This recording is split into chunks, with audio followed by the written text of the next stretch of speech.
Good morning student, it is video number first of chapter the fundamental unit of life, the cell, class 9th। और ये chapter हमें बताएगा कि हम सब जो लिविंग बीइंग्स हैं, हम जो एनिमल्स हैं, हम जो ह्यूमन बीइंग्स हैं, हम जो ये जो प्लांट्स हैं, इन सब की बॉडी किससे मिलकर बनी है। जी हाँ, ये चैप्टर हमें बताएगा जो लिविंग बीइंग्स होते हैं, जो लिविंग थिंग्स होते हैं, ह्यूमन बीइंग्स हो गए, प्लांट्स हो गए, डिफरेंट एनिमल्स हो गए, उन सब की बॉडी किससे मिलकर बनी है। तो आज हम दो टॉपिक ही डिस्कस करेंगे, one is cell and one is its history.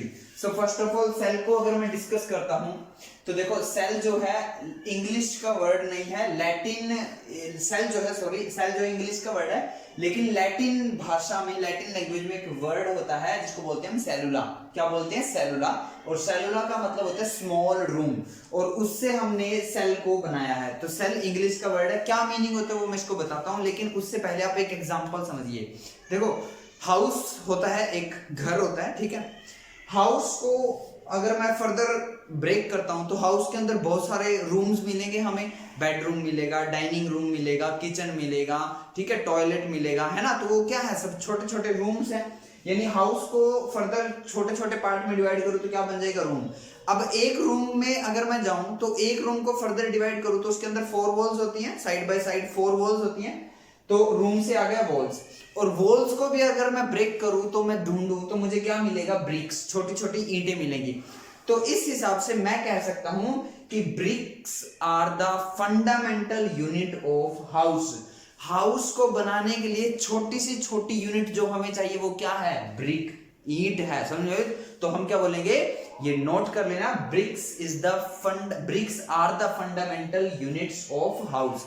Similarly अब आप हाउस को कंपेयर कीजिए ह्यूमन बॉडी से। हमारी ह्यूमन बॉडी है, वो हाउस है।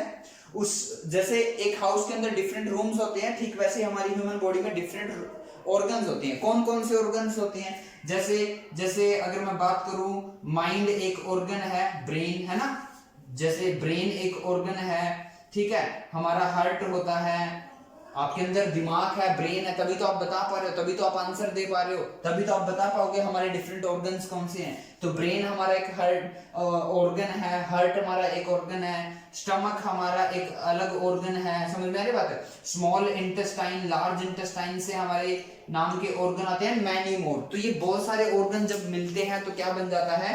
ह्यूमन बॉडी बन जाती है। बट अगर मैं ऑर्गन को भी फर्दर डिवाइड करूं, ऑर्गन को भी अगर मैं फर्दर डिवाइड करूं तो मुझे टिश्यू मिलेंगे। अब ये टिश्यू क्या होते हैं, तो अभी टेंशन लेने की इतनी जरूरत नहीं है, अभी फिलहाल आपको टिश्यू नहीं समझना है। लेकिन हाँ, जैसे जैसे हम इस चैप्टर में आगे जाएंगे, प्रोसीड करेंगे और 9th क्लास को कंप्लीट करेंगे तो टिश्यू हमें समझ में आना स्टार्ट हो जाएगा। तो फिलहाल आप ये समझो कि ह्यूमन बॉडी में क्या होते हैं? Different organs. ऑर्गन किससे बनते हैं? टिश्यू से। और टिश्यू क्या होता है? जब हम टिश्यू को भी ब्रेक करते हैं, स्मॉलेस्ट पार्ट पे लेके आते हैं, तो वो सेल होता है।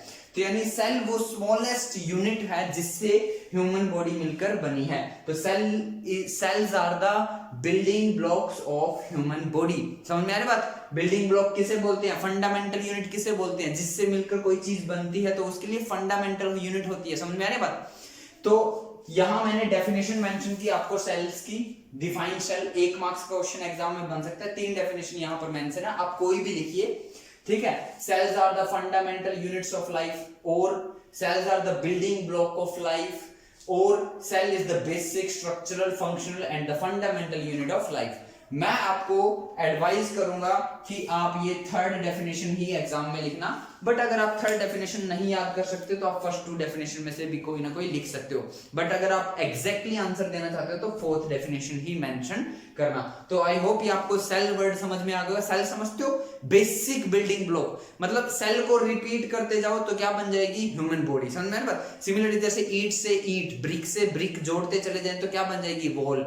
वॉल जुड़ जाए तो क्या बन जाएगी? रूम। रूम जुड़ जाए तो क्या बन जाएगा? हाउस। सिमिलरली बहुत सारे सेल जुड़ जाए तो क्या बन जाएगा? टिश्यू। बहुत सारे टिश्यू मिल जाए तो क्या बन जाएंगे?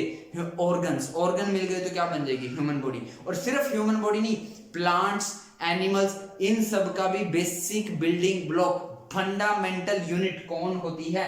सेल। आई होप ये आपको समझ में आ गया। अब ऐसा नहीं है सेल की हाँ कुछ टाइम के में ही, थोड़े से टाइम के अंदर ही सेल की डिस्कवरी नहीं हो गई।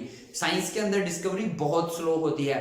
तो डिस्कवरी कैसे हुई, क्या हिस्ट्री रही, वो यहां पर मेंशन है। अब आप देखकर ही घबरा मत जाना कि ये हमें सब कुछ कंप्लीट लर्न करना है, नहीं, मैं आपको बताऊंगा इसमें से क्या इंफॉर्मेशन आपको इंपॉर्टेंट याद रखनी है। वैसे मेरा जो एम है वो आपको सब कुछ बताने का है, ठीक है।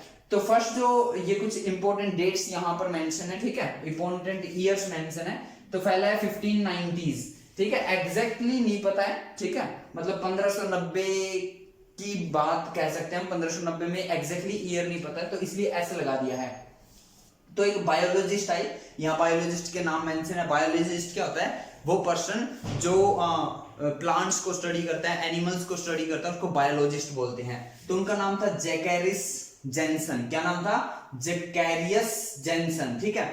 इन्होंने क्या किया था, इन्होंने एक डिवाइस बनाया था जिसको बोलते हैं हम कंपाउंड माइक्रोस्कोप। क्या बोलते हैं हम, कंपाउंड माइक्रोस्कोप, ठीक है। तो ये कंपाउंड माइक्रोस्कोप क्या होता है, जो ऐसे देखो, हम सेल इतना छोटा एक पार्ट है, सेल एक इतना छोटा लिविंग थिंग है जिसको हम नेक्ड आई से नहीं देख सकते।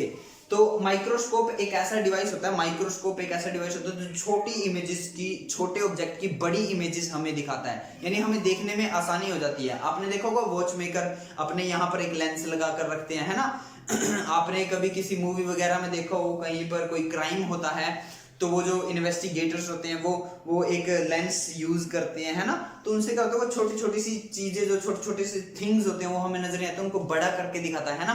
फिंगरप्रिंट्स वगैरह देखने के लिए कि कहीं पे फिंगर के निशान तो नहीं है, वो देखने के लिए माइक्रोस्कोप होता है। कंपाउंड का मतलब समझ रहे हो ना, एक ऐसा माइक्रोस्कोप जो बहुत छोटी इमेज की बहुत बड़ी इमेज हमें करके दिखाएगा।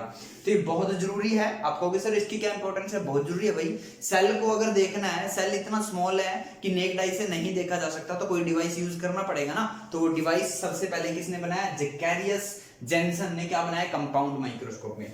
फिर 1665 ईयर इंपॉर्टेंट है, रॉबर्ट हुक नाम के बायोलॉजिस्ट आए, ये प्लांट्स को स्टडी करते रहते थे।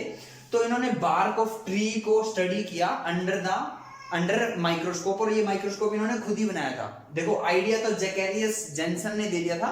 फिर 1665 में रॉबर्ट हुक ने अपने खुद के सेल्फ मेड माइक्रोस्कोप से बार्क ऑफ ट्री को स्टडी किया।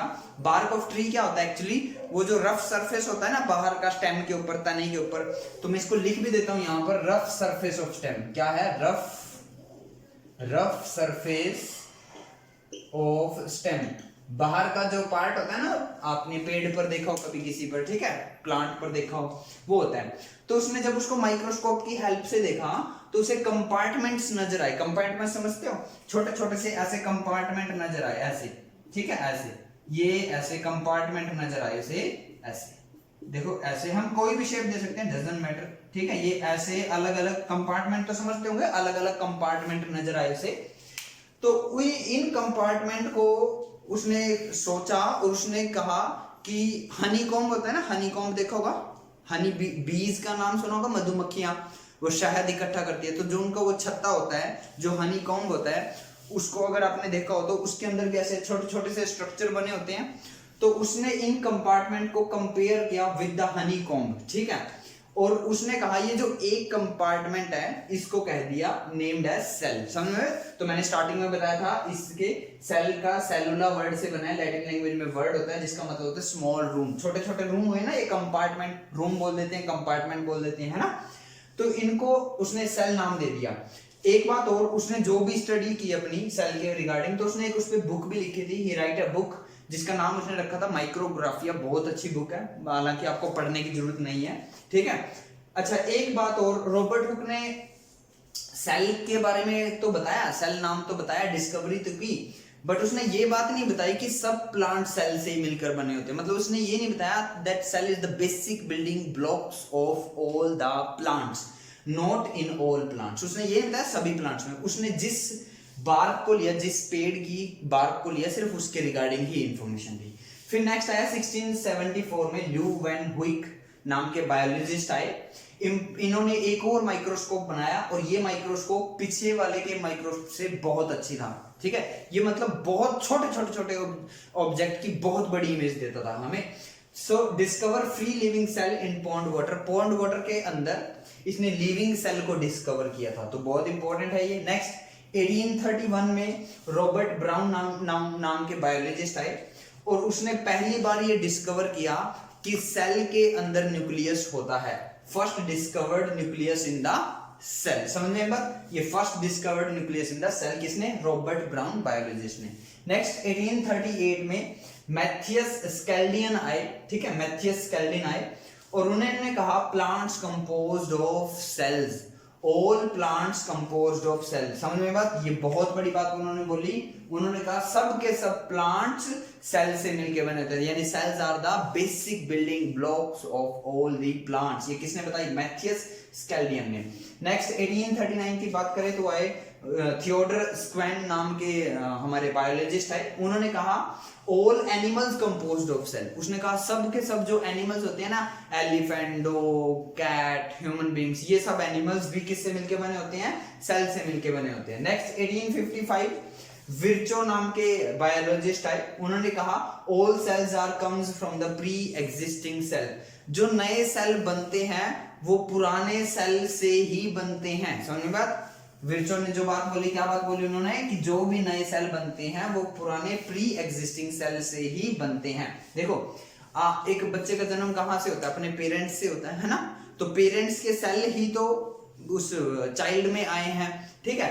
बेसिकली ये जो मेथड है इसको हम सेल डिवीजन भी बोल देते हैं। क्या बोल देते हैं? Cell division. सेल डिवीजन आप पढ़ोगे, ठीक है। सेल डिवीजन क्या होता है? जैसे ये एक सेल है तो ये खुद डिवाइड हो जाता है और अपने दो पार्ट बना लेता है, ठीक है, ऐसे। तो दो पार्ट हो गए, सेल डिवीजन हो गया।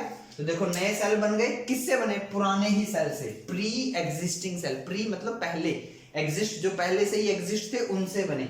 फिर ये आगे दो में, फिर ये आगे दो में, फिर वो आगे, है ना, समझ में, डिवाइड हो रही है। इसको बोलते हैं सेल डिवीजन। हम समझ में आ रही बात? अब जैसे देखो जब छोटा बच्चा होता है तो धीरे धीरे उसका साइज बढ़ता चला जाता है ना। तो ऐसा नहीं है कि उसके बॉडी के अंदर बाहर से सेल डाले गए हैं, फेंके गए हैं, उसके अंदर ठूसे गए हैं। समझ में? ऐसा नहीं होता है। उसके अंदर जो ऑलरेडी सेल एग्जिस्ट है वो डिवाइड हो रहे हैं और नए सेल बनते जा रहे हैं। और जैसे जैसे नए सेल बनते जा रहे हैं वैसे वैसे हमारी बॉडी ग्रोथ करती जाती है, हमारा ब्रेन ग्रोथ करता चला जाता है ना, साइज बढ़ता चला जाता है ना, हमारी हाइट बढ़ती चली जाती है, हमारा वेट बढ़ता चला जाता है। वो क्यों? क्योंकि अंदर सेल डिवीजन हो रहा है, मतलब प्री एग्जिस्टिंग सेल से ही न्यू सेल बनते जा रहे हैं। नेक्स्ट 1940 में इलेक्ट्रॉन माइक्रोस्कोप डिस्कवर हुआ और ये इतना डेलिकेट माइक्रोस्कोप था, ये प्रीवियस के माइक्रोस्कोप से बहुत ही ज्यादा ब्रिलियंट था और ये बहुत छोटे सेल की भी एक बहुत लार्ज इमेज हमें दिखा सकता था। और फिर हम सेल स्ट्रक्चर को कंप्लीटली फुल्ली स्टडीड कर पाए और वो हम पढ़ेंगे नेक्स्ट के लेक्चर्स में। तो आज की इस वीडियो में इतना ही। हाँ, मैं इनमें से ये बता देता हूँ कि कौन सा इंपॉर्टेंट रहेगा। आपको जो सन इंपॉर्टेंट रखना है लर्न कम से कम ये जरूर याद रखें, ल्यू वैन हुइक और रॉबर्ट हुक के बारे में जरूर इंफॉर्मेशन रखें और लास्ट रखें इलेक्ट्रॉन माइक्रोस्कोप। अगर ये आप 3 सन भी याद रखोगे और इन 3 सन में क्या क्या हुआ था तो ये भी आपके लिए सफिशिएंट है। तो आज की इस वीडियो में इतना ही। जल्दी से वीडियो को पॉज करो, स्क्रीनशॉट लो, कॉपी में नोट करो। Thank you.